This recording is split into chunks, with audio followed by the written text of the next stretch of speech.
MacVoices at CES. RememberStuff offers a wide variety of utilities and capabilities for those caring for dementia patients. MacVoices is supported by Zocdoc. Zocdoc is the only free app that lets you find and book doctors who are patient-reviewed, take your insurance, are available when you need them, and treat almost every condition under the sun. Go to Zocdoc.com/MacVoices. MacVoices is in Eureka Park at CES. I'm Chuck Joyner. Folks, we stopped by the RememberStuff booth to talk to Keith about RememberStuff. And this is a pretty interesting, I'm not sure, Keith, should I say application or service or what? You could say an application. Yeah, for folks who have loved ones with dementia or are maybe starting down that unfortunate path. Keith, thanks so much for the time. Thank you, Chuck, for having me. I appreciate it. So tell me about RememberStuff. This, I saw a little demo of it earlier, and it seems like it's got a lot of different purposes and a lot of different features. It certainly does. So basically, our CEO's mother had dementia, and at the time, there wasn't anything like this. She was looking for a tool that could help her and her mother through her life's journey. They lived several states apart, and communication and having a way to see what her mother was doing and how she was became a big problem. So eventually she was in the position to where she could create RememberStuff for people that had similar issues. So basically what she's created is a platform for the senior to be engaged, engagement and have purpose. So we want them to not just sit in front of a television or do something that is basically purposeless, sitting around not using their brain. So we've developed activities for them that are fun, but also have a purpose. We collect all of that data. So we can see, and also the family caregiver and their clinician, their doctor, their nurses, can see in real time what they're doing and how they're doing. And we keep all the data and then measure it. So in time, as they use it, if they are declining, we like to see a steady or improvement, which through an NIH study, we have shown some improvement. So we're going to advance with a further study. But if they are declining, we detect it early. So then a message will go out to the family caregiver or the doctor saying, we need to take a look at this person because something has changed. Maybe it's their medication. Maybe their disease is progressing. So it's early detection. But on the front end, we want to make it entertaining and purposeful for them because everybody needs purpose in life. So some of the ways we do that, just from the most basic level, is on our home screen, we have three areas. We have a calendar, a message center, and what we call a turn flame, which I'll get into in a second, and then an activity center. So we can go right to the calendar, and this is their daily activity. This is a demonstration for, say, either assisted living or a nursing home setting. So this would tell their daily routine. It would tell you that you have breakfast at 6 a.m., such and such, or if you need to take your medication, and it will say see medication list, which you could go to your medication list, and then right off the bat, it would tell you to take your medication. And every time they check it, this information is stored. And then that information can be seen by the family caregiver or the doctor saying, yes, they did say that they took their medication. And then the next day it will restart again. Also, they can come back to it and say, I don't remember if I took my medication. They can go to this page and say, yes, today I checked off, I took my medication, so they don't duplicate. So that's basic in a basic form. We also have a messaging center. This is big, especially it was big during COVID when communication, you couldn't have in-person visitation, and they were isolated. They didn't understand why a lot of the times. So this was a great section because they can send and receive a video message, which is stored indefinitely. And so they can go back and see these messages over and over again, anytime they want. So if it's like maybe it's a granddaughter's piano recital, they can't get to it, but they want to watch it. This is sent here, and they can watch it over and over again. Also, we can send text messages if you like, or we can send artwork. If they create artwork, they can send it to their family so they can see exactly what they're doing. The Remember section is where we really get personal. So Roscoe is our AI digital avatar, and he's in his infancy right now. But as time goes on, this will be complete companion technology where the user can have a conversation with Roscoe. How are you doing today? I'm fine. How are you? Would you like to do a game? Would you like to play a quiz? Or he could say, I need some help. I need to send 10 postcards to the children's hospital saying, I hope you get well. Can you help me? Now we've given them purpose. So tomorrow they're going to say, I need to wake up because I have this project to do with Roscoe. I have to send these get well cards to the children's hospital. Now we've given them purpose. Instead of just getting up and going through their day and watching TV, now they have a purpose, which adds to the length of life and the quality of life. They feel like they're contributing, they're doing something. So that's what we do with the Remember section. Also in this section, we can put pictures of their wedding day, vacations, family members, and Roscoe will keep pushing this information in front of them so that they see if they can remember. Who is this person? It'll generate a quiz based on that information. Then it'll go to the quiz and say, who is this? Oh, is this Bob, your husband, your brother, your son? And see if they get them right. He's measuring that data also. So if they get them all right all the time, and again, then they all of a sudden getting them wrong, we know something has changed and they need to be seen. So then we go to the activity section. Now the activity section is a lot of fun stuff, but also it has a data collection backside to it. So let's say if we want to take a quiz, we can take a quiz on just shapes, and this would be a basic one. So we could pick a wrong answer, and then we'll pick the rest right answers. Yellow square. Okay, now we have this information. This is stored. So we expect that every time they take this, they should at least get this. If all of a sudden they miss another one, we know something's changed again. Now we're using that data to try to get it early and correct it. What we really like to see is by using it over and over again, we see an increase in cognition. Now we know we're doing good. So now this is a tool that can be used by a clinician to say, okay, this is actually working. Let's keep giving them the information, and we can change it up. It's completely customizable, and you may be here and I may be here, but I may need to take this quiz, like just what color is this? I just need to know the most basic function. Where you might need a quiz to where, okay, I need to read an article and then take the quiz to see if I remember what I've read, depending on where you are. We also do it through things like let's see, puzzles. Puzzles is a big one for us. So this would be a jigsaw puzzle, but let's say they're struggling a little. Let's see, we'll go back to different puzzles. Let's go to this one. So we can do a puzzle, but if they're struggling, we can make the same image into 6 pieces, and then we're measuring what they're doing. But if they're really sharp, we can make the same image into 1,000 pieces. It depends on where the person is. So it's not a one size fits all. It's where are you, right, and we're going to tailor this to you. Because somebody who's with it is not going to play a 6. I'm not going to play this one. Sure. But we can go to one, say with, let's say 35 pieces. Okay, now we see every time that they move one of these around, we're measuring all this. And can they find where each one of them goes, and can they connect them? Can they click them together? And we can also take images. We can take a picture of you, turn it into a puzzle. Anything that interests them. But anyway, we measure every time they do the puzzle and put the piece in the right place.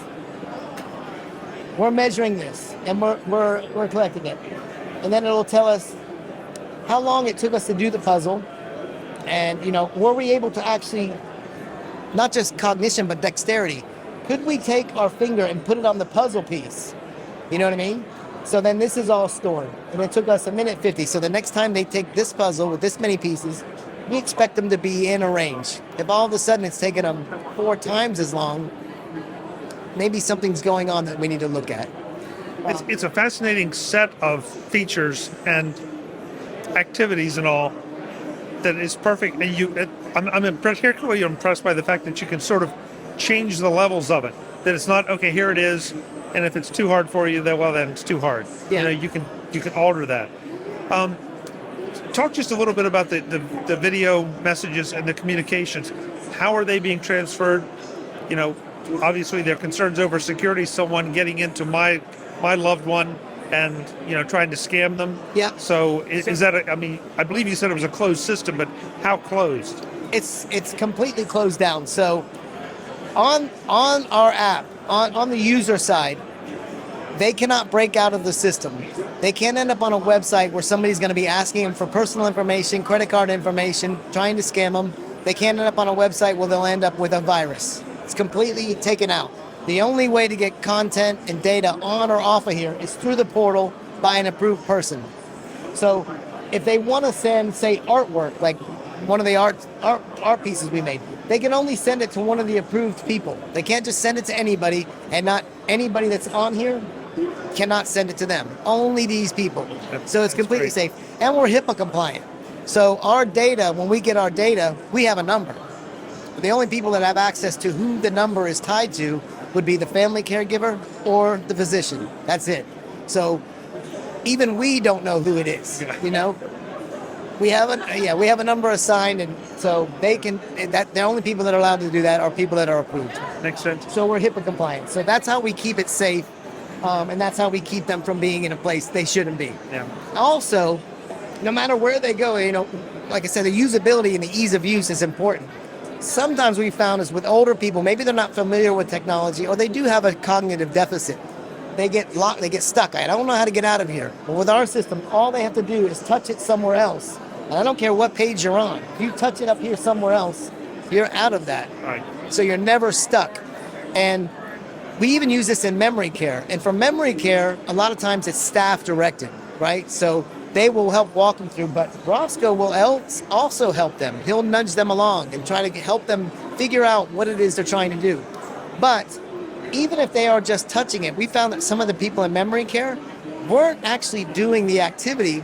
They were just having fun clicking around and seeing something change. Right. And it was stimulating them. Yeah. And we also generate content. Like say, I have a couple of users. One of them he's a train conductor. He's in memory care now. And he does not really communicate. So we made an article on trains. The memory care director put the trains on, and I didn't know anything about it. I just picked a bunch of different trains. He knew every single one of them. Every train, said what kind of engine was in the train, which ones he drove, and for 15 minutes, this gentleman was himself again. He literally was himself, almost like he didn't have any cognitive. And then after a few minutes, he lost interest. But so every day she was doing this, and every day for 15 minutes, he was himself again. So it's got to be incredibly rewarding, you know, rewarding. Go ahead. Even just to turn back time for 15 minutes. It is. And the whole idea is to improve the quality of life for the user, but also now doing the aging at home, we want to help the caregiver, because it's a highly stressful situation when you're trying to care with an aging loved one who is declining, you know? So by having this network, and what we're doing in the next 6 or 8 months is this will be a social media platform where people with similar situations can connect with each other, because the internet is filled with misinformation and this. So you go to a website and says this is what you should do, and you go to another website saying you shouldn't do that. Well, you don't know what's truthful. So now you can connect with other people that are in the similar state. Well, this worked for me. Right. Okay, well I'll try that. And then as the data is collected and continues to grow, later on, the next generation of people that are using it can access that data and say, well, this is what worked for 80% of the people. I'm going to try that with my mom. And now you have something that's quantifiable. So you have a crowdsourcing corpus of data to work with. Yes, exactly. They were telling me that there is, I guess you have this running on an iPad as well? Yeah, we do it in several different platforms. And it depends on where they are. If they're comfortable, the iPad is great. If they're used to using an iPad or a tablet, then they're comfortable using that interface. Some people have vision problems, dexterity problems, so we may go to a bigger system. And then in a lot of times in long-term care, we can go up to an 86-inch touchscreen. Oh, wow. So we can really do group activity now. We can do karaoke sing-alongs. We can do story times. We can do, quizzes together where we'll give them information on their in-room unit, have them come do an activity together and see what they remember as in a group. So we'll start saying, okay, you get question 1. What was the answer to this? Do you remember? And then you can see where they are and what they need help with. And so not only does it help the person individually, but now it helps them, interact with other people, which sometimes can be difficult. They don't want to. So you have to find things that they're interested in. Maybe it's music, maybe it's the trains, whatever it is. Yeah. Something to bring people together. You may have veterans in there that don't ever communicate with each other. Right. But through this, they can communicate with each other and say, oh, well, I was a veteran in the Vietnam War. Well, I was in the Korean War. Hey, you guys want to go have lunch together? Whatever. There's so many avenues, for improving the quality of life, getting these people to interact with each other, improving their quality of life overall. That's the end goal. And, helping them live a longer, more purposeful life. So, you were saying it's in some facilities now. Is this available on an individual basis? It is. And how is it priced, and how is it set up? Yeah, so that's our biggest probably challenge right now is cost, because our software is a subscription-based software, but we're providing the hardware. That's the biggest cost. So most people don't want to buy the unit. They want to have, because they're not going to have it forever. So we do a rental. So we give them a rental fee and then a subscription base. We're on a Windows-based kind of unit now, which Windows is expensive. We were looking for some funding so that we can change it from that to an Android-based app. So now we're going to really lower the subscription cost and get rid of the hardware cost altogether so that everybody can access it. That's the goal. Fascinating. The website where folks can go to learn more. RememberStuff.com. Great. Very simple. Just RememberStuff.com.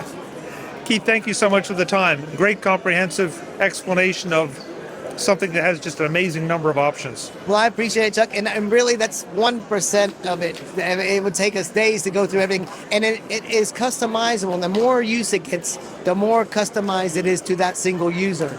And it should be the last piece of hardware, a piece of software, a piece of electronic computer-based thing that they ever need. We want them to start using this at home, and if they ever have to transition to long-term care, this is something that they can take with them that's familiar. So they're not in a new place, and they don't know anybody, at least they have something, and then they can communicate with their family. We can do live call. It does live calling also. So it's like FaceTime, but on a super large screen where they're life size. Right. Yeah. That's so cool. Yeah. Thanks again for the time. I appreciate your time. Thank you very much. Thank you. Okay. Folks, more from CES in Las Vegas. I'm Chuck Joyner. Thanks for watching. Visit MacVoices.com for show notes and to connect with Chuck on social media. Get involved in our Facebook group or like our Facebook page, and get more out of your Apple tech with MacVoices Magazine, free on Flipboard and on the web.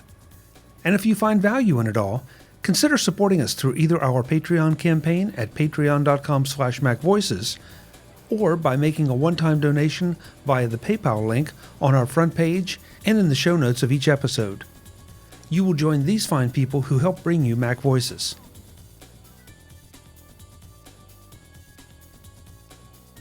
Advertising handled by Backbeat Media at backbeatmedia.com. Bandwidth provided by CacheFly at cachefly.com.